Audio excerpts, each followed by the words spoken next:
So I hope the minute that's taken hasn't come off my time, please.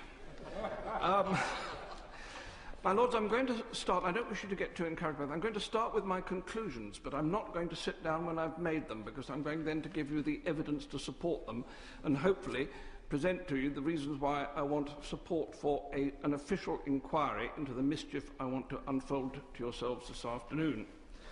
My Lords, I've been engaged in this pursuit of this issue for nearly 2 years now, and I'm no further through to getting to the truth. I think there are 3 possible conclusions which may come from it. I think there may have been a massive piece of money laundering committed by a major government which ought to know better, and that it has effectively undermined the integrity of a British bank, the Royal Bank of Scotland, in doing so. The second alternative is that a major American department has an agency which has gone rogue on it because it has been wound up and has created a structure out of which they are seeking to get, well, at least 50 billion euros as a payoff. And the third possibility is that this is an extraordinary elaborate fraud which has not been carried out, but which has been prepared in order to provide a threat to one government or more if they don't pay them off. So there are 3 possibilities, and this all needs a very urgent review.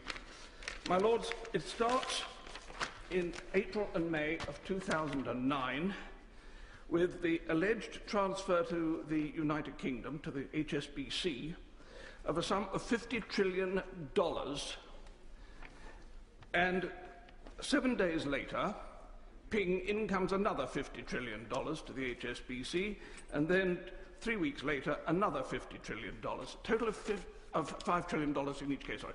Total of $15 trillion is alleged to have been passed into the hands of HSBC for onward transit to the Royal Bank of Scotland, and we need to look to where this came from and what the history of this money is, and I have been trying to sort out the sequence by which this money has been created and where it's come from for a long time. It starts off apparently as the property of a man called Johannes Riardi, who has some claims to be considered the richest man in the world. Well, he would be if all the money that was owed to him was paid, but I have seen accounts of his showing he owns $36 trillion in a bank, and it is a ridiculous sum of money. On the other hand, the $36 trillion would be consistent with the dynasty from which he comes and the fact that they had been effectively the emperors of Indochina in times gone by. But a lot of that money has been taken away from him with his consent by the American Treasury over the years for the specific purpose of helping to support the dollar. And he has sent to me a really quite remarkable document which is dated in February 2006, in which the American government have called him to a meeting with the Federal Reserve Bank of New York, which is neither Federal Reserve nor a bank. It's a bit like Celebrity Big Brother. It's got 3 names to describe it, and none of them are true. And this document, which is quite astonishing, purports to have been a meeting which is witnessed by Mr. Alan Greenspan, who signed for the Federal Reserve Bank of New York, of which he was chairman, as well as the real Federal Reserve Bank in Washington. And it is signed by Mr. Timothy Geithner, who as a witness on behalf of the International Monetary Fund, who sent 2 witnesses, the other one being Mr. Yusuke Horiguchi. And these gentlemen have signed as witnesses to the effect that this deal is a proper deal. There are a lot of other signatures on here. This is not a photocopy. This is an original version of the contract, under which the American Treasury have apparently got the Federal Reserve Bank of New York to offer to buy out the bonds which have been issued to Mr. Riardi to replace the cash which has been taken from him over the previous 10 years. And they're giving him half of $500 million as a cash payment to buy out worthless bonds. Now, this is all in the agreement, and it's very remarkable. I would have thought establishing whether this is a correct piece of paper or not is just 2 phone calls away, one to Mr. Geithner and one to Mr. Greenspan. both of whom still prosper and live, so they could easily confirm whether they signed this. Mr. Rayardi has, by passing these bonds over, also put at the disposal of the US Treasury the entire asset backing which he was alleged to have for the 15 trillion. I now have a letter here from the Bank of Indonesia which says that the whole thing was a pack of lies, that he did not have the 750,000 tons of gold which was supposed to be backing it. He only had 700 tons. And this is really a piece of complete fabrication. Finally, I have a letter here from Mr. Rayardi himself, who tells me that he was put up to do this and none of it was true, and that he has been robbed of all his money. And I'm quite prepared to recognise that one of the possibilities here is that Mr. Rayardi is himself putting this together as a forgery in order to go and try and win some recovery back.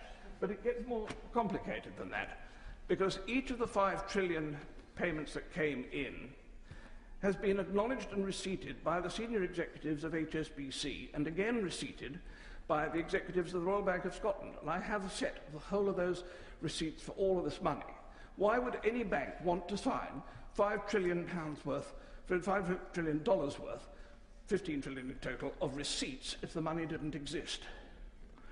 The money was said to have come, first of all, from the Rayardi account to the Federal Reserve Bank of New York, and from the Federal Reserve Bank of New York it was passed to JP Morgan Chase in New York for onward transit to London.